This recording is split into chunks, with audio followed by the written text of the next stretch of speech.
Good evening. How are we doing? Happy Sunday. Welcome to episode 14 of the Always Better Than Yesterday interview sessions. Episode 14, amazing. Let me just send a couple of invites, get some people joining the conversation. This will probably take a minute or two, so just feel free to fast forward if you're catching up on replay. Get a couple of people joining on. Episode 14 of the Always Better Than Yesterday interview sessions. So if you've never been to one of these, they are simply all about helping you understand the habits and the mindset of successful and inspiring people. So we've got loads of people on already. Amazing. Good to see you guys. Sup, Bill? Zach's on. Haley, Luke, Adam, Andy's on. Amazing. Sophie's on. Amazing. So thank you for joining. As I was just saying, these are all about simply trying to understand the mindset and habits of successful and inspiring people. I'm quite curious about people and what motivates people and what drives people. And it's been my pleasure really to share the space with some really, really awesome people. And this is episode 14. Episode 14. And it's coming all the way from the USA with my good friend Zachariah Thompson. So I won't say too much about him, other than that we connected. I was having a chat with him earlier in the week and thinking about how our paths crossed. And it's amazing what happens when you get really, really clear on your own purpose and when you get really clear on the sort of content that you like and that inspires you. Because the magical thing is it brings like-minded people into your life. And Zach's definitely one of those guys. It's my absolute privilege and pleasure to be sharing him with you tonight. So without further ado, I'm going to bring him on. And what I will say is, it's kind of semi-structured, but if you've got some questions you want to ask the good man himself or of me, then do add them in the comments, and we'll get involved and we'll have a good old conversation. Here he comes. Hello, hey, what is up? How are you? I'm good. Can you guys see me? It's kind of harsh lighting. Yes. Good. Nice to see you, my friend. How are you doing? I'm good, man. I'm feeling great today. Feeling blessed to be a guest on here and kind of like you were talking about, share some ideas and some concepts and my story with some like-minded individuals and hopefully bring some value to some other conversations and so they can take away some things from this. So I appreciate the opportunity, man. Love it. Should we jump in? Yeah, absolutely. Amazing. So will you do me the pleasure of introducing yourself to the listeners and the viewers? Yeah, so like Ryan said, my name is Zachariah Thompson, coming all the way from the United States, like you said as well. Me and my wife live in Columbus, Ohio, and I'm originally from Iowa. I played baseball in college, and that's what brought me to Ohio. I met my wife in college, and she's the one that kept me here. That's my sole purpose for being here, her and her family. So. But what I do is professionally is I'm a lifestyle coach. I'm a writer. I'm a speaker. I'm also a personal trainer, a coach in many different ways, and that's very purposeful. I like to treat, I think everything is interconnected. Whether it's physical, mental, emotional, or spiritual, everything kind of feeds in to everything else, and I never knew what I exactly wanted to do in my life. I knew that I was drawn to people. I was called to people. I wanted to serve in some capacity. And as I was going into college, I had no idea. And the first thing that came to my mind was like, I'm just going to be a teacher. And that's what my mom did. I knew that they served people, they served kids directly, and tried to influence them and inspire them. But some things happened along the way with my health that kind of opened my eyes to a new way to reach people, a new way to help people, a new way to inspire people. And that's where Heartbeat Strength, my company, has all come together. And the story behind Heartbeat Strength is, my own heart condition that I've had to battle with each and every day since I was 23 years old. And, I remember, getting on the bus from a college baseball game, and my phone was kind of blowing up. I had so many text messages, so many missed calls, voicemails, everything. And my mom had been admitted into the hospital.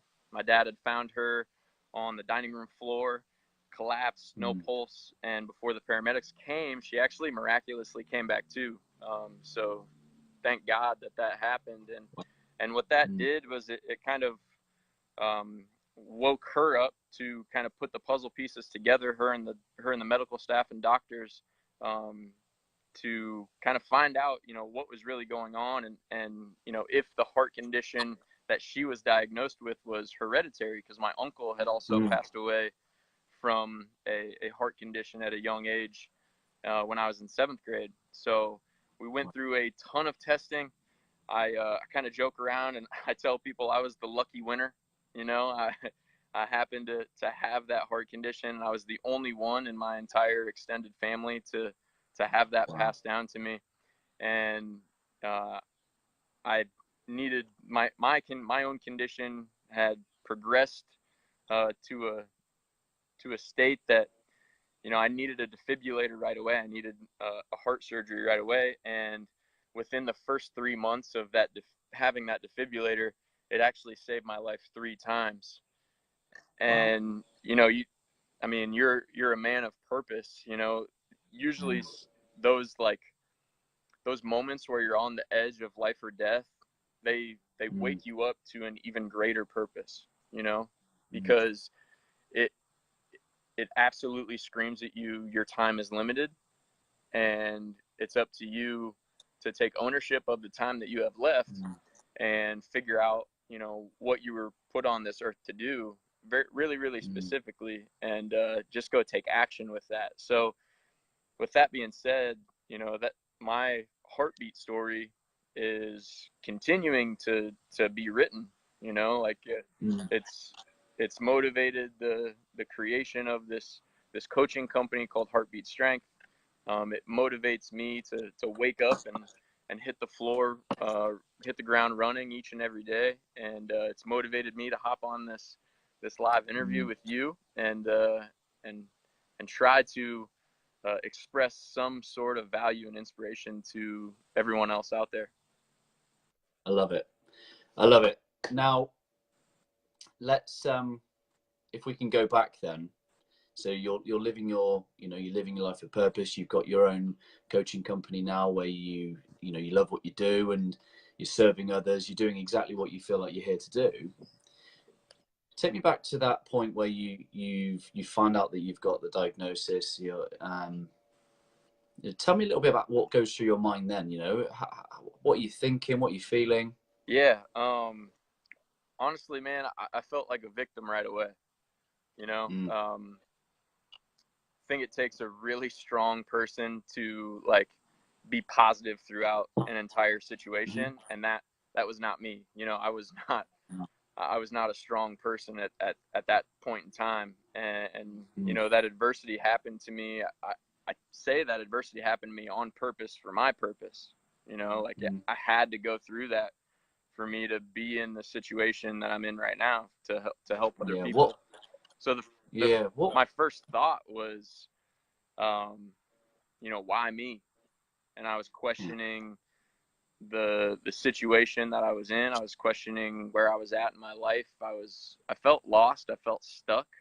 I had a lot of questions, and I had no idea where to really seek those answers. And it prompted me to do a lot of soul searching and pushed me closer in my faith to God, and that really started the entire process. But initially, I felt like a victim. I felt like, what did I do to deserve this? Where did I go wrong?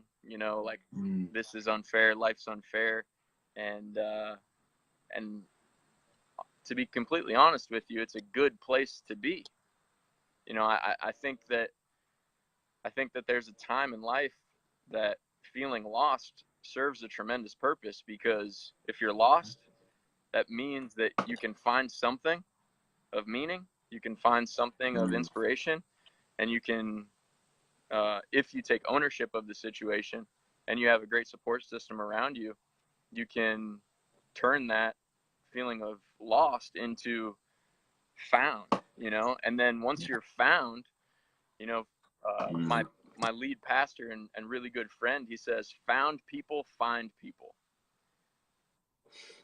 So it's like we're a link in a chain. And, if we go through something of horrible repercussion, if we have a story to share it and find other people and help them along the same journey that you went down. And that's exactly what I'm trying to do. So. Dude, I love that. What would you say have been like the 3 to 4 things that have really helped you move forward from that place of being lost? What's helped turn the victim mentality around and help you move forward? I think the key thing for me was I tried to remember what type of person that I wanted to be. Like it was that moment in time where it was like, I'm still alive. Like I'm super. Yeah. One thing is I was super grateful to still have time on earth. Yeah. It's like, man, it turned a really harsh reality into a blessing. And so being really, really grateful for what I had in my life was the key thing, was the number one thing. Absolutely. The second thing, which I started to say, was I was really trying to remember what type of person that I wanted to be. And it didn't matter what circumstances I had. I still knew that I wanted to love people. I still knew I wanted to serve people. I still knew I wanted to help people along the way. And I still knew I wanted to enjoy my life and to search for something more. So it didn't matter what circumstances were being thrown my way. It was, who do I want to be? Who do I want to become? And it was constantly trying to remind myself of that. Like, who am I becoming? This is who I am right now. I can't do anything to change that right now. All I can do is look towards the future, knowing that each and every one of my present moments and my present mindset led me to that future. So just being extremely grateful in the moment and being extremely grateful for what I had, knowing what type of person that I wanted to be and become. And then that third thing, and I was blessed to be able to find people and have people in my life that were an extreme support system for me, that didn't matter what had happened to me, what I had been through. They were always going to be there for me. And I think humans are wired for relationship and connection and love, and those things bring out happiness and meaning and fulfillment in our lives. And it's like a life alone doesn't even compare to a life with family and friends and community. So that's the third thing. I was extremely blessed to have that in my life. I was super grateful for that as well. So I love that. I love it. And tell me a little bit about, you say that since you've had the defibrillator, it's gone off 3 times. Put me in your mind frame. Put me in, describe to me what it's like when that goes off, and help me understand what that feels like. Yeah, it's I joke around and tell people it's like lightning strikes, from the inside out. The first time that my defibrillator went off, I was just jumping rope, and it was surprising. I really didn't have time to think about what had just happened. It had just, it was kind of an eye-opening thing again, saying, just kind of learning that my life is starting to reshape a little bit. And I would say that once my defibrillator had kind of gone off for the first time and the second time and the third time, I was slowly starting to get into a better mindset because of those 3 things that we just talked about, because of gratitude for everything I had in my life, trying to focus on who I wanted to become and the support system around me. So the first thing that I thought was like, dang, I'm super, super thankful that this thing's in my chest and it's keeping me alive, because without it, you know, I'm probably laying on the floor and who knows what's happening. And, you know, really the third time that my defibrillator went off was probably the most eye-opening piece. And it started allowing me to view life in a different way. It was like God was slapping me in the back of the head saying, do something more meaningful, you know, like start taking action with something, and start taking action with something that you feel called and inspired to do. And it might not have to be like the most perfect thing, and it might like change, but that third time that my defibrillator went off, it was like a slap in the back of the head saying, find your purpose. Like, find your purpose now and stop wasting time.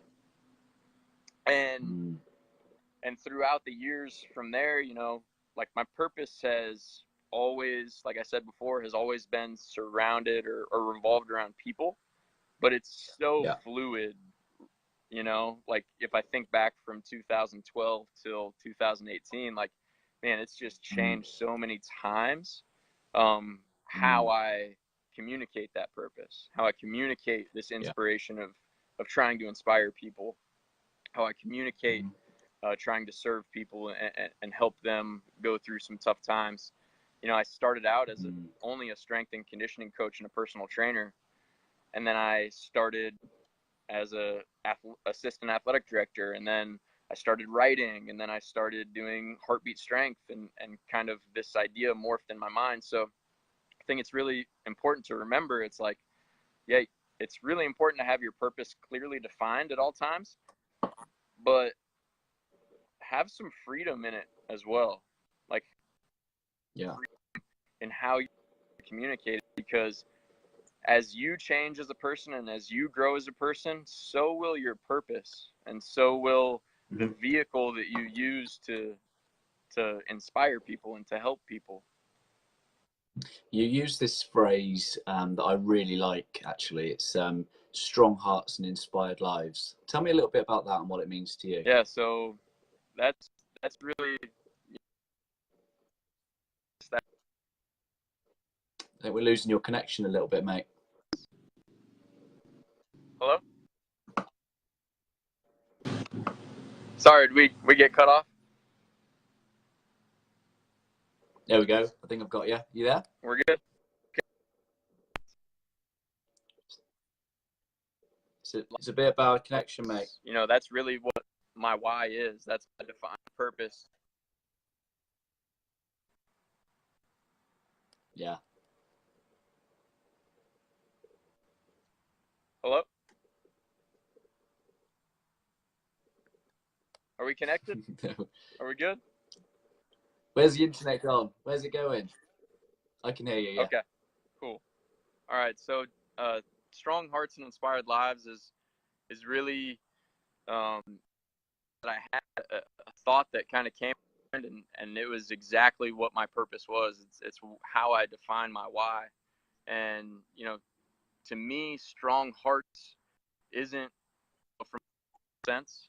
You know, it's not like we're trying to strengthen the heart muscle. We're not trying to strengthen the body per se, but we're trying to inspire people to get through adversity in their life and to love more and to chase down more meaning and to live a life that they're proud of and that they're happy to live, and then also create this ripple effect for them to do the same thing to others. And that's where the inspired lives comes in, and it's almost like that pay it forward kind of effect. So so really it's a different way for me to say it is, you know, I'm trying to, you know, help people realize their purpose, help people realize how they can create meaningful action in their lives, help inspire them to love without end and love unconditionally and chase down meaningful stuff, and then also inspire people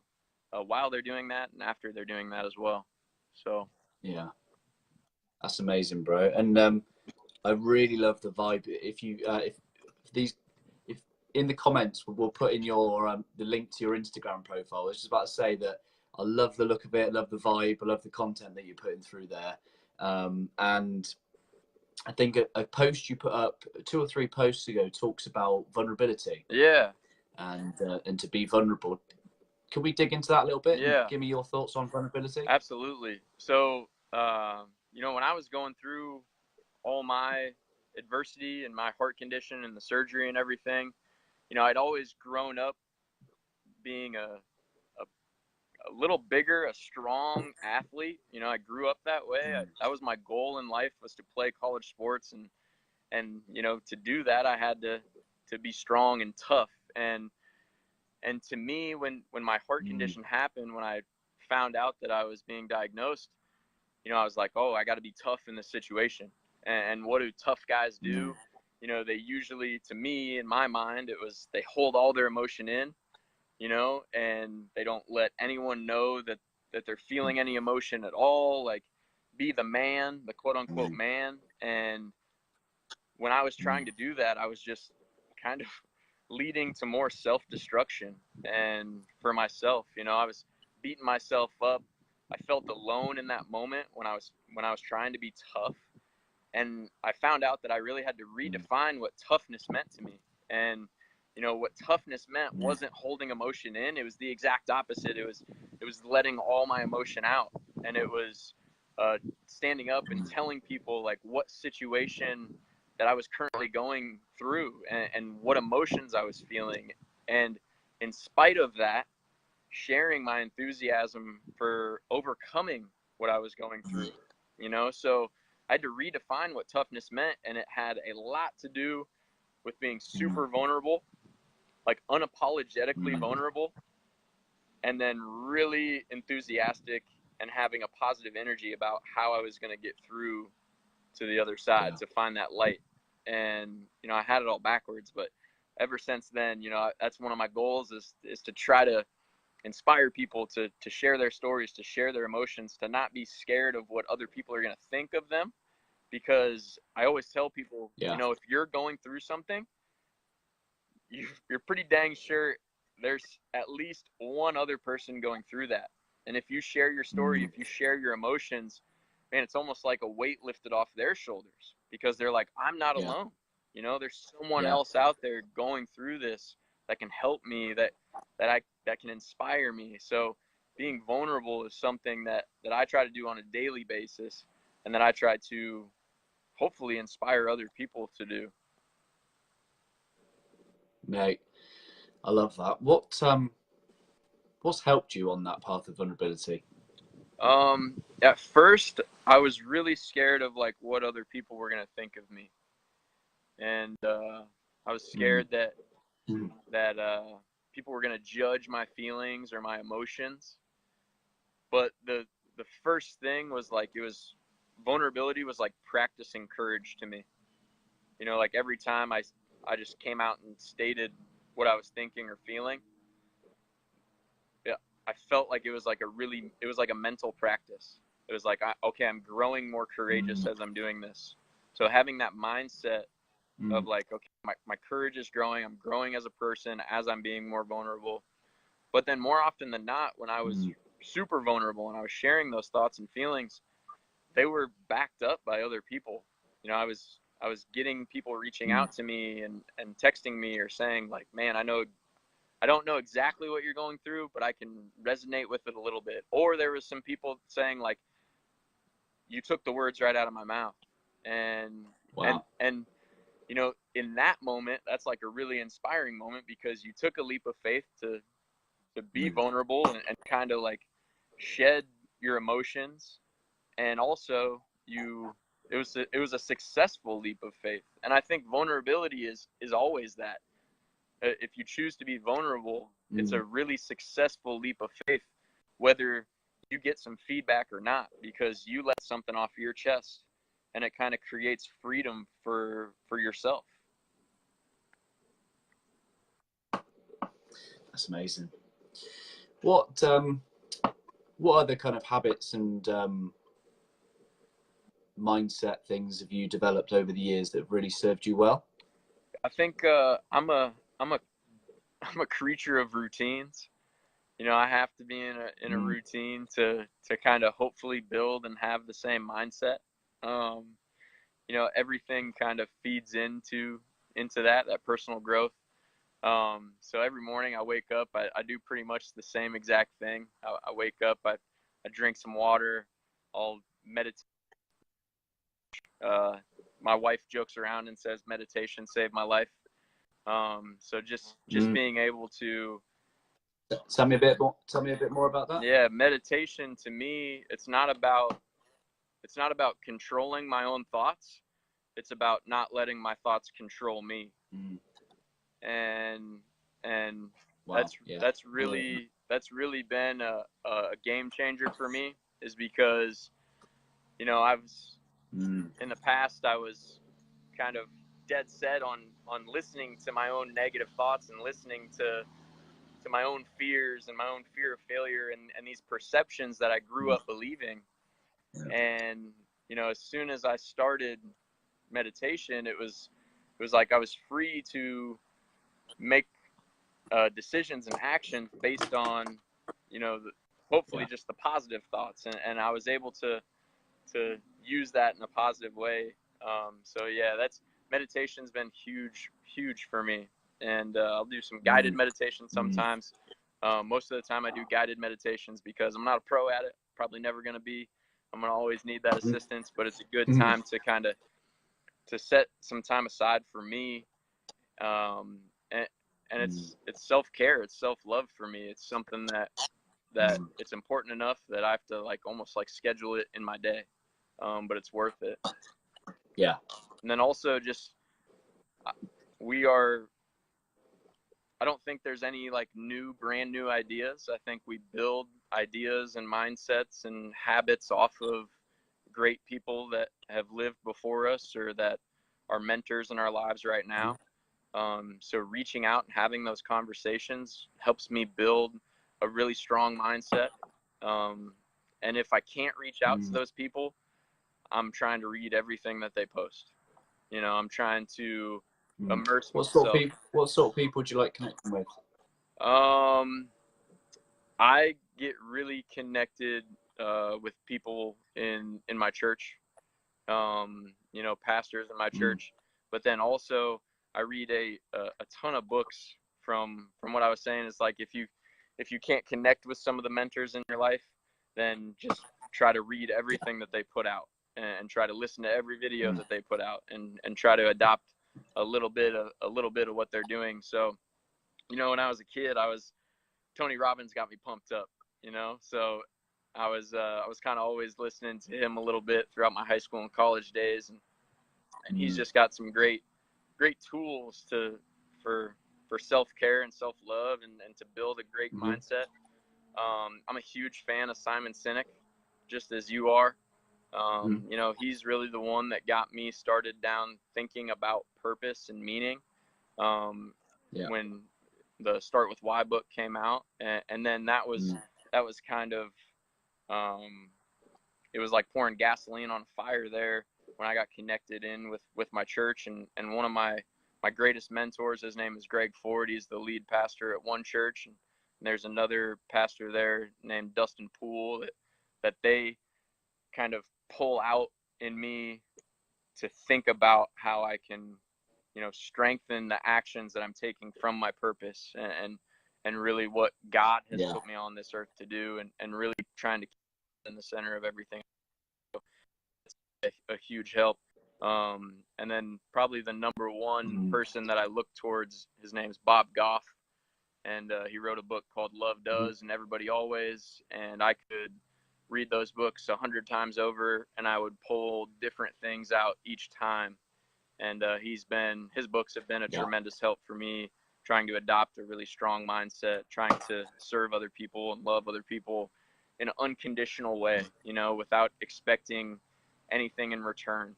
Can you just love them for who they are and understand their story and try to add to their life, add value to their life, even if it's just a smile or a hug or opening a door. or something way bigger than that, but just trying to add value to someone else's life. I love that. Would you have a favorite book? I think my favorite book has to be Love Does by Bob Goff. You know, it was the timing of the book. You know, maybe not the book per se. I could have read a completely different book, but I read it right after I had my heart surgery, and as I was going through being saved by my defibrillator.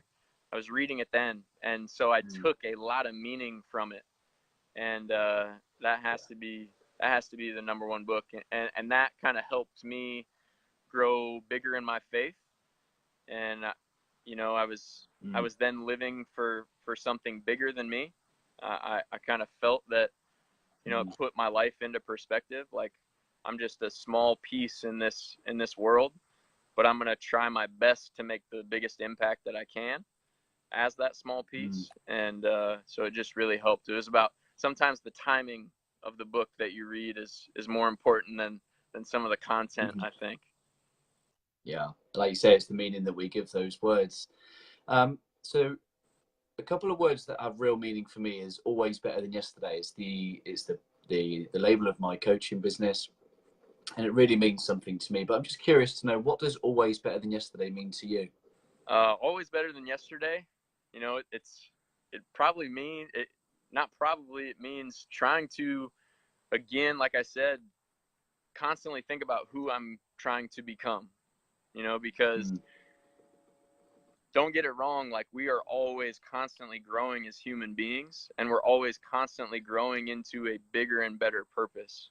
And so always better than yesterday is kind of that motivation of who I'm trying to become, who God has created me to become, and to not take it for granted, and to not underestimate my own potential. Because what I've found out is that we regularly limit ourselves by thinking that we aren't good enough. And, you know, always better than yesterday kind of sets the stage of knowing that, you know, each day I'm working to become not just better, because I'm already enough. You know, it's like that motivation, that saying.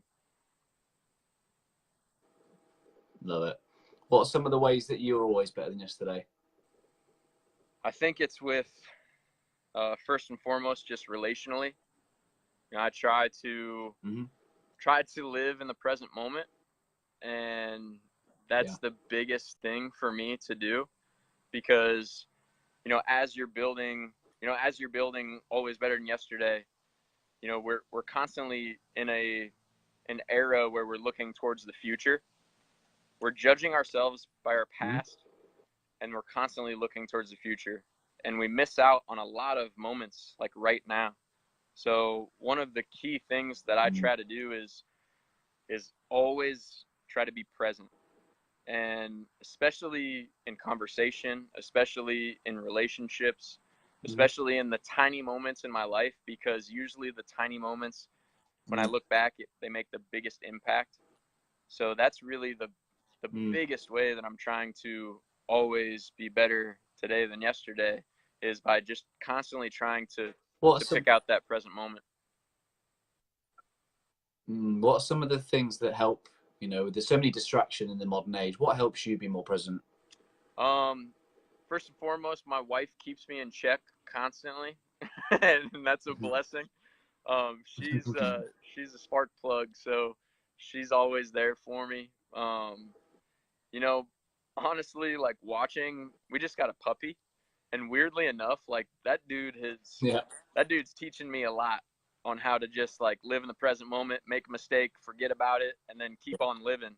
And so watching him by example, but constantly being in the Word of God for me, praying, meditating, thinking about, you know, the one big thing that I can do right now in this moment that's going to make the next moment even better. And it's a question that I always ask myself. Another question, and I actually have a reminder in my phone every day, is an alarm goes off and it pops up, and it asks me a question. It says, are you being busy or are you being productive? and that kind of clicks me back into trying to be in the present moment, to be as productive and as meaningful as possible right now. You know, because the harsh reality is that, you know, our past is increasing, you know, our future is dwindling, and all we have right now is right now. So can we do the best that we can do right now? And so all those tools kind of help me stay in check. I'm not perfect. I make mistakes all the time. I look towards the future a bunch, you know, and I think it's really good to have goals and set goals and work towards those, but you can't get there unless you're focused in the present moment. Yeah. Wow. Are you busy or are you productive? What a question that is. Guys, if you're watching or you're catching up on replay and you've got a question for Zach, then do just drop it in. I'm sure we'll hop back in the comments a bit later and answer anything that comes up. But can I just say what a privilege it's been to share this space with you, my friend. Like, I always find conversations with you uplifting. I love to hear your story. I love the way that you've responded throughout your life, and I just love what you stand for, love what you represent, and the, you know, the way that you wish to serve others and just make everything around you better. And the fact that you've got really attractive content on your Instagram as well just makes it easier to consume. You know, it's really, really, really great to be part of the journey with you, my friend. And where can our viewers and listeners find more about you, and where can they connect with some more of your content? Yeah, absolutely. So everything, I got lucky, y'all. Like, everything is Heartbeat Strength. So my Instagram is @HeartbeatStrength, all one word. My Facebook is Heartbeat Strength, you know, /Heartbeat Strength. My website is www.heartbeatstrength.com. So I'm one of the lucky ones. I didn't have to change anything. All the handles were open. All the websites were open. And so you guys can find me there. I treat my Instagram almost like a mini blog. So I try to be really thoughtful with the content that I'm putting there. Sometimes I try to throw a little humor into it as well. But the blog that I try to write and post something every week, hopefully now every week. We just kind of got done with a busy season in our lives, just got married, honeymoon, got a puppy, doing that whole thing. So we're picking that back up, the writing practice. So you should find stuff there every week now, but that's where you can find me. And hopefully I can add some value to what you guys are doing. And Ryan, I just wanted to thank you again. Like, I feel honored to be on here and have this conversation. And like you said, like, every time we hop on a call or messaging, you know, I walk away from that feeling uplifted. And you know, this is exactly what you were meant to be doing in life, you know. And never forget that, dude. You're a blessing in so many people's lives, man. Thank you, my friend. Would you like to leave us all with one final thought? Yeah. My go-to thing is, I always say I'm a recovering perfectionist, you know, and right now it's like the most awful time to even try to be a perfectionist. So I've kind of developed this thought, and it's my imperfections make me the perfect person for my purpose in life. And that's a saying that I wake up and I say to myself every single day. So if you guys want to adopt that same saying, my imperfections make me the perfect person for my purpose in life, and it really makes you feel like you're enough and that you can do something really meaningful in the world, like we all can. I love that. My friend, enjoy the rest of your weekend. Go and have some nice family time with the in-laws. Hey, absolutely. Go and enjoy the football. Yep. All right, man. Who'd you follow? Thanks, y'all. See you guys. Who'd you follow? Who's your football team? Oh, I'm a Denver Broncos guy. Broncos. Yeah, you got to watch out for them. And then I'm from Iowa, so you got to watch the Iowa Hawkeyes. Right. Good luck to those guys this season. My friend, we'll speak again soon. See you, Ryan. Much love, brother. Take care, bro.